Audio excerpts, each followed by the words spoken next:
At Bloodworks Research Institute, Dr. Moritz Stola leads a team of scientists who are studying platelets, the small blood cells in our body that help control bleeding.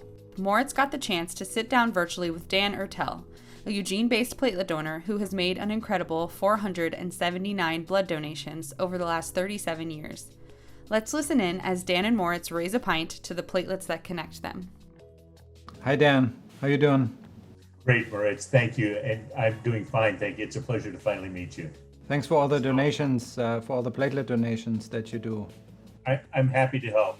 Yeah, it's greatly appreciated by all the transfusion medicine physicians and all the patients and all the recipients of these transfusions. So you're drinking a beer? Cheers. I believe Prost is the appropriate term for a German. That's correct, yes.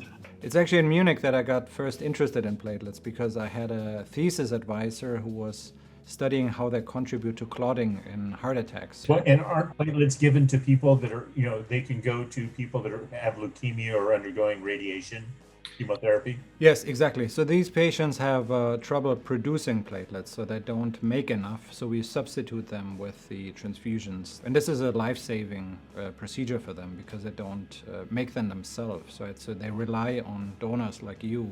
Well, I'm happy to help as long as I can. I figure you probably have about 20 more years of platelet donations from me. Yeah, that's good. I appreciate it. I grew up in a military family. And anything you can do to help improve the survivability of people that are injured in combat, that's kind of like icing on the cake for me to be able to help. We have so many exciting new products that we could potentially use and benefit warfighters in far forward military scenarios. Because as you know, platelets outdate after 5 to 7 days. But if you have an approach where you could store them for maybe up to 2 weeks or 3 weeks even, or even for years, then this would be incredibly helpful for far forward military scenarios and more rural areas where we give transfusions as well. Yes. Yep. As Dan and Moritz continued their conversation, a surprise guest joined the call. Meet platelet recipient Mac Bell. Hi there, my name is Mac. Back in 2016, I came down with something called aplastic anemia, where my bone marrow essentially died, and my body wasn't producing blood cells. And so I was receiving platelet transfusions, and I would have never made it to my bone marrow transplant without people like you who were willing to donate their blood cells and be heroes.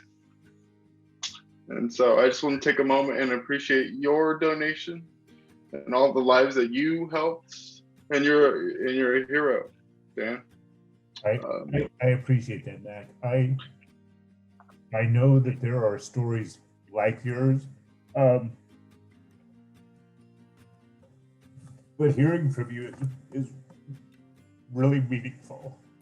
I just wanted to say thank you for sharing that also, because I'm also, in addition to studying platelets, I'm taking care of platelet transfusions for patients. So we rarely interact with them after they're not patients anymore, right? So they made it through their disease and their bone marrow transplant. So I never really talked to these patients again. So thanks for sharing that story with me too. It's really a remarkable story.